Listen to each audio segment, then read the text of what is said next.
හරිනීට මේ රටේ අධ්‍යාපන ප්‍රසංස්කරණය කරන්න තියෙන දැනුම එයා විශ්වවිද්‍යාලාචාර්යවරියක් තමයි.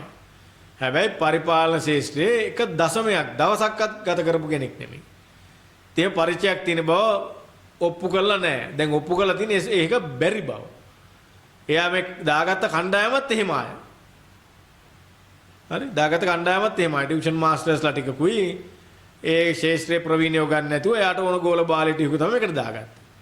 ඒක නිසා මේ අධ්‍යාපන සංස්කරණ කියන එක රටක අනාගතයේ තීරණය වෙන එකක්. ඒ නිසා කරුණා කරලා 6 වසර తాවකාලිකව නතර කරා වගේම ඒක සදාකාලිකවම නතර කරන්න පළවෙනි වසරත් නතර කරන්න.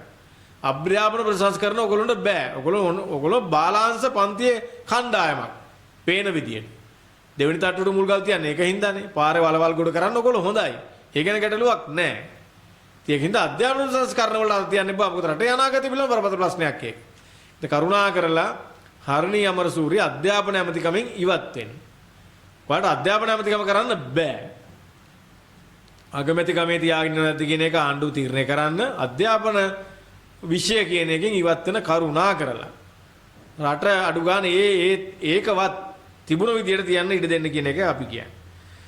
ඉතින් ඒක නිසා මේගොල්ලෝ අනිත් එක මේගොල්ලෝගේ ඉතිහාසය ගත්තම මේිට වඩා බරපතල කාරණාවක් තමයි මේගොල්ලෝ කලින් සැලසුම් කරේ.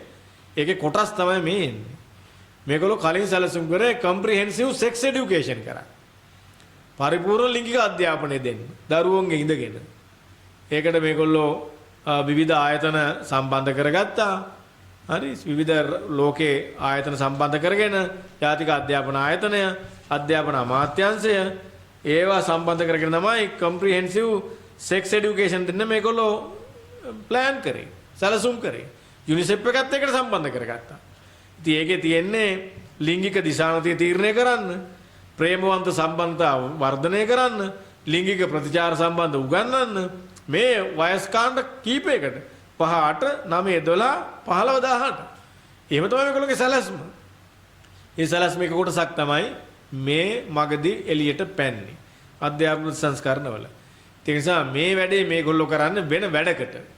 ඒ වැඩේ ඒගොල්ලෝ කරගන්න. අපි දැක්කනේ සමාජයේ හුඟක් අය කියන ඒගොල්ලෝ කොහේ හරි එක කරගන්න මේ වැඩේ මේ දරුවක කරන්න ලෑස්ති වෙන්න එපා කියලා. ඒ නිසා අපිත් මේ පණිවිඩය ඒගොල්ලොන්ට කියනවා.